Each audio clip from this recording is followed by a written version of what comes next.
you've said in an interview that Andor is a story that the world we live in needs right now. Why is that? Well, I think it's a reminder of what we are capable of. I think for me, Andor talks about what communities are capable of if they start working together, if they understand that you can belong to something bigger, and that can bring you strength. Uh, to articulate reactions in community. I think that's what the story is about. It's about the awakening of a revolution, and what needs to happen in the life of people to react, and to feel the strength, and to feel capable of bringing change. So to me, that's always important, Mm. and I believe in these days we we we've allowed indifference to win, and that's very dangerous. And we get to see some pretty dark sides of Cassian. Is Andor a darker, more grim Star Wars story than we're used to? If so, in what way? I think Andor is many things, and that's the beauty of the show. The show is this big action piece with adventure and the big scope of science fiction that you expect from Star Wars. But at the same time, it allows itself to go darker and greedier and be more political and spyish, and that's because we have a long format. Because we have 12 episodes. We basically have 4 films in this first season, so we can transit from one to the other. And it's important because we can allow ourselves to be different. To be honest, we have that responsibility, after Rogue One. That's what needs to happen. I think what Rogue One represents for the saga movies, I think we represent for the original series, being done of Star Wars, which is we have a beginning and an end. The end is clear.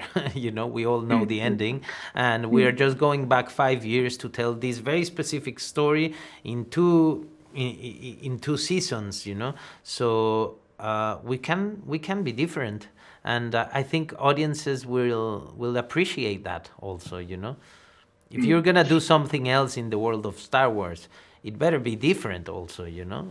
Talking about Rogue One, I mean, most fans they agree that Rogue One that was a great movie, and so you may not have felt like the rage of the fandom that they can deliver upon you when they're not happy. It can be quite toxic. Just ask, Mos Eisley, John Boyega, Kelly Marie Tran. Are you anxious about that as an outcome for Andor, having been on the fans' good side for 6 years?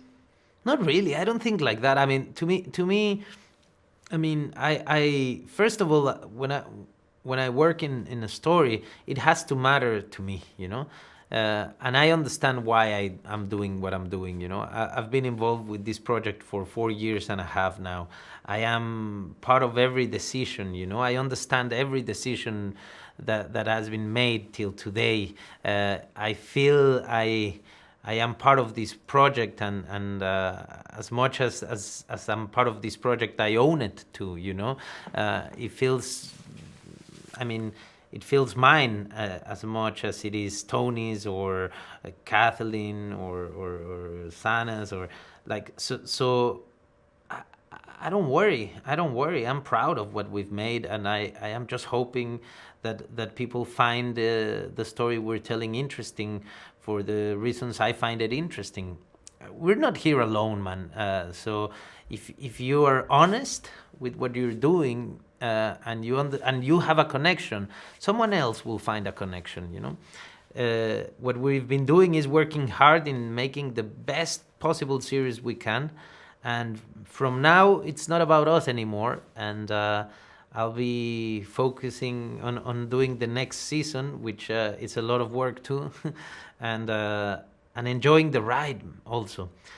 I've been working my whole life in projects that have, that where you have to go out to make people aware of what you're doing.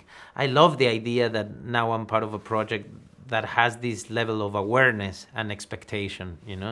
it's for me that's freedom. You know, it feels like freedom.